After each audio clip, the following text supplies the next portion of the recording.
buenas noches, amigas y amigos de su canal, Canal 15 desde la Universidad de Costa Rica. En esta ocasión vamos a tener el tercero de los programas que estamos realizando para los estudiantes de Introducción a la Economía, y en esta ocasión el profesor emérito de la Universidad de Costa Rica, don Eduardo Lizano, expresidente del Banco Central y maestro entre los maestros de los economistas de Costa Rica, nos va a introducir al tema del desarrollo económico. Y para empezar, bienvenido don Eduardo, y para empezar con el tema, ¿cómo podríamos definir el desarrollo económico? Primero, para agradecer una vez más la invitación que me hacen para venir aquí a la televisión universitaria. El tema del desarrollo económico es un tema importante, es un tema que está de moda, y como sucede con muchos de estos temas, pueden definirse de diferentes maneras. Hay definiciones muy circunscritas al campo económico, como es definir el desarrollo económico principalmente o casi exclusivamente en función del ingreso o la producción per cápita que tiene un país, ¿no? Sin embargo, a mí me parece que el concepto de desarrollo debe ser bastante más amplio y que debe relacionarse sobre todo con el mejoramiento de las oportunidades que tiene una comunidad o una sociedad, en el tanto que una sociedad puede ir aumentando en el transcurso del tiempo las oportunidades que los miembros de esa comunidad tienen, ¿no? Oportunidades para educarse mejor, para tener mejores condiciones de vida. Ese tipo de consideraciones me parece que son claves e importantes para el concepto de desarrollo económico. Hay un filósofo que acaba de morir, o recientemente murió, don Eduardo, don John Rawls, que para hablar de un tema afín al tema de desarrollo, que era un poco el tema de la justicia, usaba una definición que yo no sé si usted quiere un poco rescatar dentro de este concepto amplio del término de desarrollo. Me parece que lo correcto es tener un concepto relativamente amplio y no eso que se ha dado en denominar un concepto puramente economicista, de restringirlo demasiado, que a veces es cómodo porque se trata simplemente de comparar ingresos per cápita, y en la jerga común y corriente es una definición que se usa con mucha frecuencia. Sin embargo, cuando ya uno está analizando el caso, un caso histórico y su desarrollo en el transcurso del tiempo, es importante tener en cuenta otros criterios, de tal manera que realmente el desarrollo económico en muchos se confunde, se superpone con un concepto de desarrollo social también, de desarrollo institucional, de tal manera que lo que estamos hablando es de un proceso de cambio en donde diferentes elementos o características de la sociedad se van modificando en el transcurso del tiempo, y no solamente un criterio puramente económico. En ese tema de comparaciones, una de las formas de plantearlo podría ser las comparaciones con nosotros mismos, que podría ser un punto inicial, y nosotros mismos en este caso podría ser Costa Rica contra Costa Rica. Yo digo que don Cristóbal Colón estaba muy desubicado porque a este territorio, que era posiblemente de lo más pobre que había en todo el hemisferio, le puso Costa Rica. Ese podría ser un punto de inicio. 500 años, ¿lo vería usted como ese proceso de cambio se haya generado en este territorio, y más o menos qué nota le pondría? Bueno, claro, 500 años es bastante. Me parece que es demasiado, pero sí, en una visión de mediano y de largo plazo, Costa Rica es un país que ha hecho cosas importantes bien hechas, cuando uno ve indicadores como la educación, por ejemplo, un esfuerzo que tenemos hace ya más de 100 años. Bueno, Costa Rica ha logrado disminuir el analfabetismo de una manera significativa. La cobertura de la enseñanza primaria para los niños de 6 a 11 años es casi prácticamente de un 100%. En eso vamos adelante en relación con muchos países.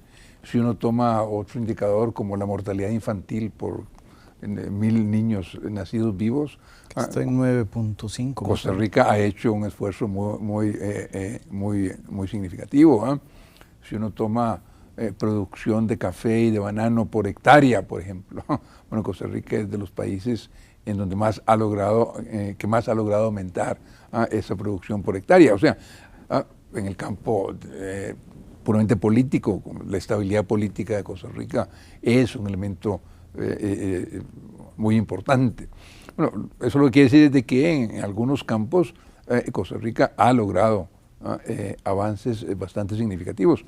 En el campo puramente económico, ahí Costa Rica, si lo comparamos con algunos países latinoamericanos, Costa Rica en este momento tiene alrededor de $4,000 por habitante por año.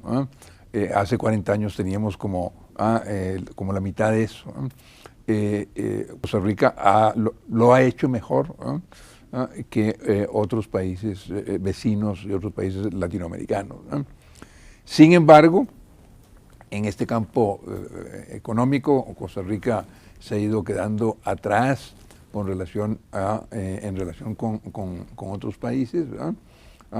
Tal es el caso, y aquí me permití traer un pequeño cuadro que espero que se pueda ver, en donde podemos ver cómo algunos países, como el caso de Corea y el caso de Taiwán, en 1960 tenían ingresos por habitante inferiores a Costa Rica, y ya para el año 2000 esos países tienen ingresos que sobrepasan en 10 veces el ingreso de Costa Rica. Otros países que ya tenían un ingreso mayor que el de Costa Rica en el 60, como es el caso de Hong Kong o el caso de Irlanda, cuando los comparamos en el 2000, vemos que son países que han crecido mucho más rápidamente que Costa Rica. ¿A qué niveles está, por ejemplo, Irlanda? Irlanda está, hoy en día, está alrededor de $20,000, perdón, vamos a ver. 29, creo. Está alrededor de $29,000 por habitante, casi $30,000. El caso y Costa Rica en 4,000. Costa Rica está en 4,000. En el caso de Taiwán, Taiwán anda cerca de los $17,000 por habitante por año. O sea, que nos han dejado atrás, o nos hemos quedado atrás, y nos hemos quedado muy atrás. Bueno, y entonces me preocupa que con frecuencia nos comparemos con aquellos países en donde nosotros mostramos una ventaja, pero con frecuencia no mostramos los países con relación a los cuales tenemos una desventaja, en el sentido que han crecido mucho más aceleradamente. Y una consideración me parece importante de eso, don Eduardo, es que esa muestra de países que usted tiene incluye países de Europa, de Asia y de África también. También de África. Hay un país que nosotros conocemos relativamente poco, como Botsuana, que nos alcanzó en el 2000, ya nos alcanzó cuando hace 30 o 40 años tenía ingresos per cápita de 300 o 400 $400. Así es de que no es solamente en Asia, no solamente en Europa, sino también en África encontramos países que han logrado crecer mucho más rápidamente que Costa Rica. Y lo importante de esto no es simplemente crecer por crecer, sino es de que haya algunas necesidades sociales que el país debería resolver, que no se pueden resolver sin un crecimiento económico bastante sostenido. La pobreza, por ejemplo, en un país como China y en un país como India ha venido disminuyendo significativamente. Ahí todo se habla en centenares de millones de gentes, gracias a que durante 2 décadas han tenido tasas de crecimiento del 8, 9 a un 10% año tras año. Y tal vez un poco para las amigas y amigos que nos escuchan y que no están acostumbrados a esos datos, para Costa Rica en promedio nos hemos acercado al rango 3, 4 en promedio, de manera que, digamos, estaríamos en el mejor de los casos a la mitad de la velocidad a que corren estos enormes gigantes asiáticos, ¿no? Bueno, y si a ese, en los últimos 10 años hemos crecido alrededor de un 4%, en los últimos 5 años menos del 4%, y con una población que crece un poco menos del 2% por año, ¿ah? Bueno, eso quiere decir de que el incremento per cápita o por habitante por año es una cantidad relativamente pequeña, que para duplicar el ingreso per cápita nos vamos a llevar muchos años. Y uno de los problemas típicos que con frecuencia salen en los medios de comunicación, y con razón porque es un tema importante, es que en los últimos 10 años el indicador básico de pobreza, que es la cantidad o el porcentaje de familias que vive en pobreza, se mantiene alrededor de un 20%. Y no lo hemos podido reducir, y muy posiblemente el año pasado y esas cifras nos van a dar números mayores del 20%. Bueno, y es de que es complicado cuando la economía no crece suficientemente que poderle hacer frente a estos temas, ¿no? Pues vamos a aprovechar este punto para, preocupados por ese tema, dejar que el canal le dé preocupaciones diferentes a las amigas y amigos, y nosotros regresamos.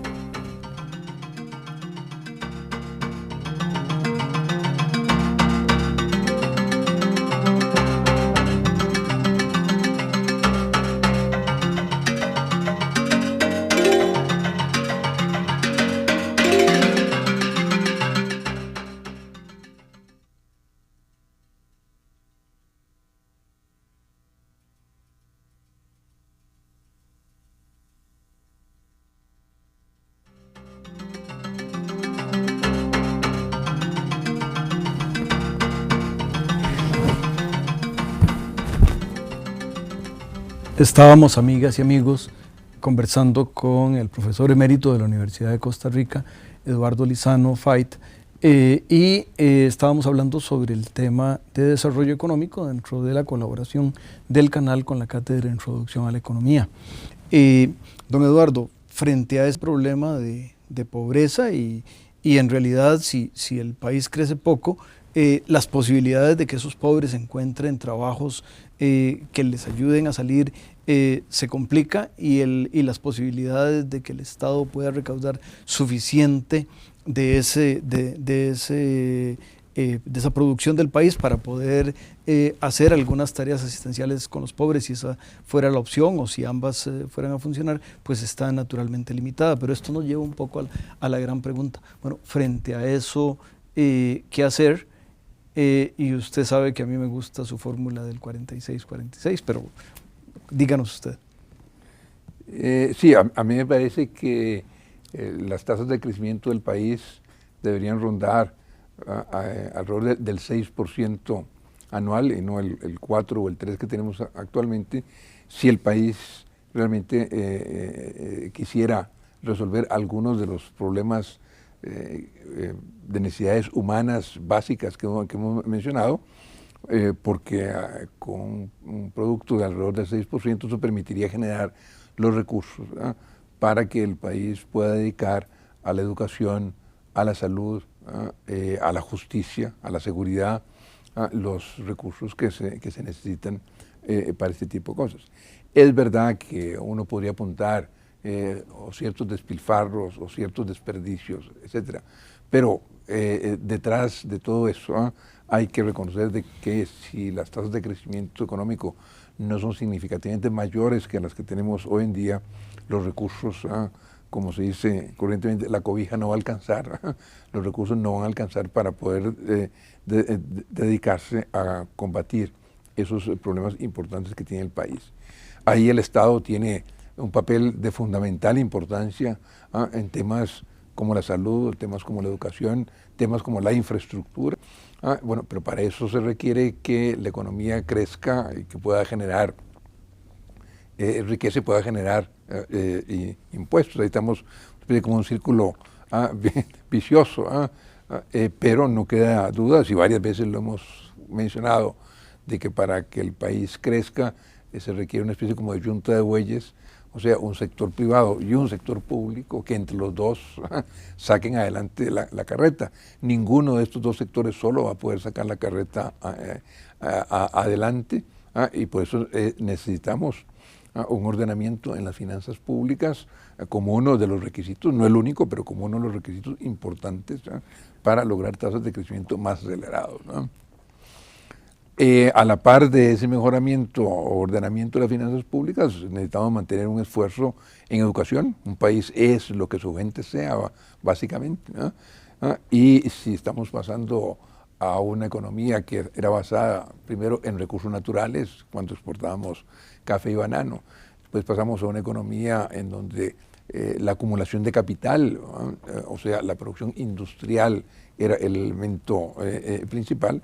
Hoy en día estamos pasando más y más a una economía del conocimiento que requiere la incorporación de la ciencia y la tecnología, pero la ciencia y tecnología no se pueden incorporar si no tenemos gente preparada, presidente, para incorporar, para adaptar esa ciencia y tecnología a todos los ámbitos del país, no solamente la producción agrícola, industrial, de servicios, sino también en el campo de la salud, en el campo de la educación, transportes, en todas las actividades del país. La incorporación de nuevos conocimientos es clave. Es que ahí tenemos ya varias áreas, ámbitos en que va a ser importante poner énfasis, como es el ordenamiento de las finanzas públicas, el mejoramiento de la educación, la incorporación de ciencia y tecnología a la vida nacional, la incorporación de Costa Rica a la economía internacional. Eso es otro elemento clave. O sea, ahí hay varios elementos que podrían ir configurando, por así decir, una agenda en donde posiblemente habrá discrepancias en cuanto a los detalles de la agenda, en cuanto al énfasis que se le debe poner en cada momento a cada uno de estos elementos, pero yo diría que a grosso modo estos 3 o 4 temas me parece que van a ser fundamentales para promover el desarrollo económico del país, ¿no?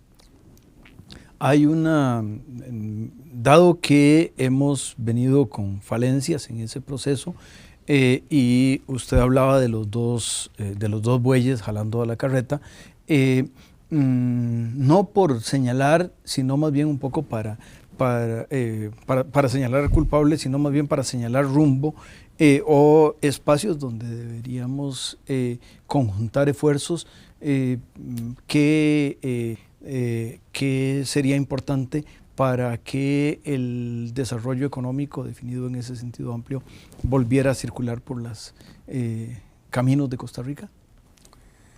Bueno, lo fundamental... Ya usted dijo 3 cosas fundamentales que debíamos y tal vez retomo, disculpe que retome la pregunta, pero lo que quiero decir es dentro de los agentes, ¿quién tiene que hacer qué primero? Bueno, vamos a ver, ahí hay varios agentes que tienen que participar activamente. El proceso de desarrollo es un proceso de cambio en donde varios grupos sociales tienen que participar activamente.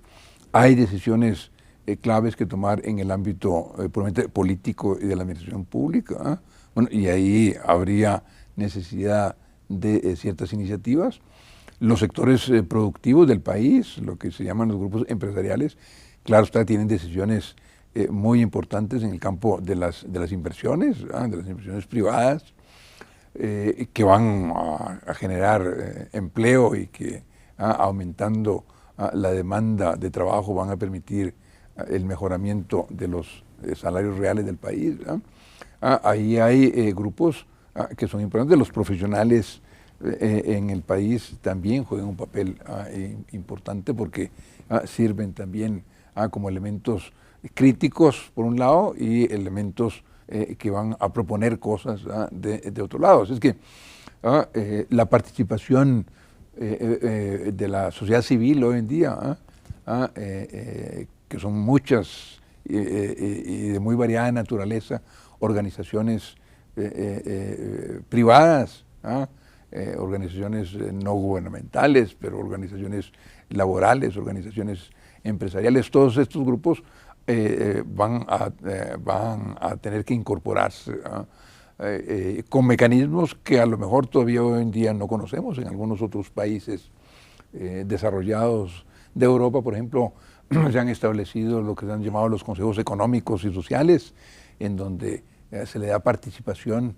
a empresarios, a trabajadores, a otros grupos en la discusión y en la toma de ciertas decisiones.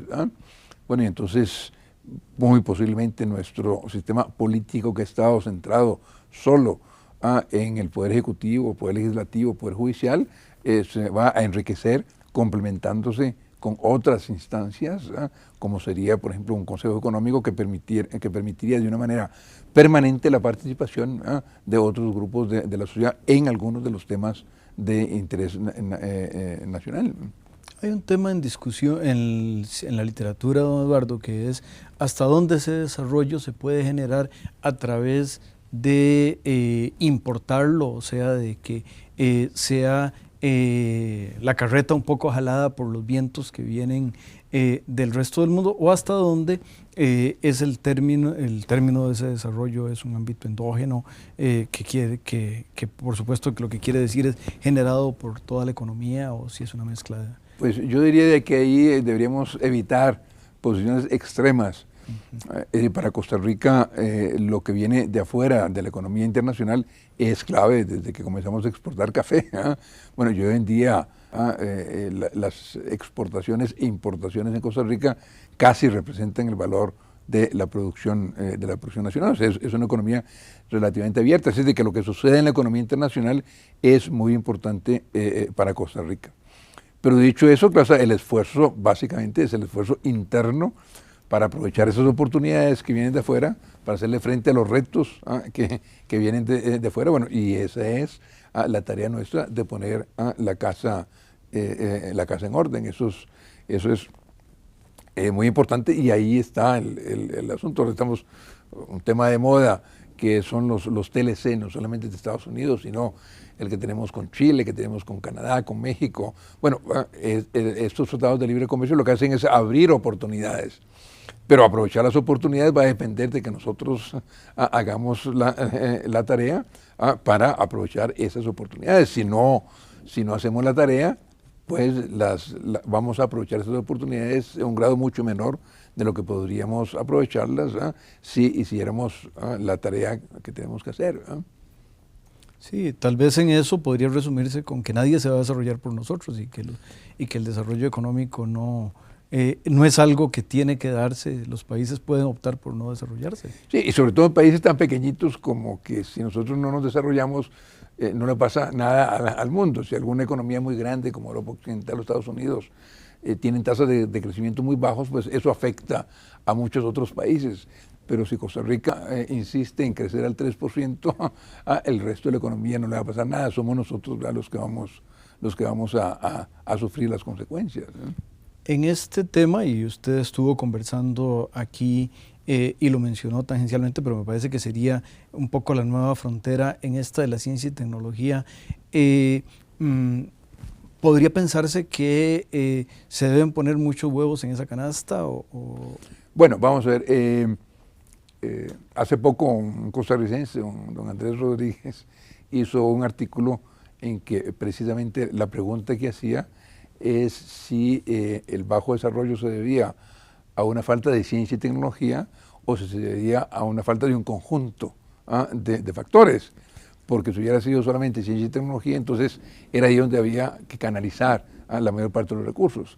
Pero si además de deficiencias de ciencia y tecnología, teníamos deficiencias en educación, teníamos deficiencias en infraestructura, etcétera, eso quiere decir de que no podíamos poner todo el esfuerzo en uno solo de esos campos, sino va a necesidad de poner algunos huevos en diferentes canastas y no concentrar todo en una sola de estas canastas.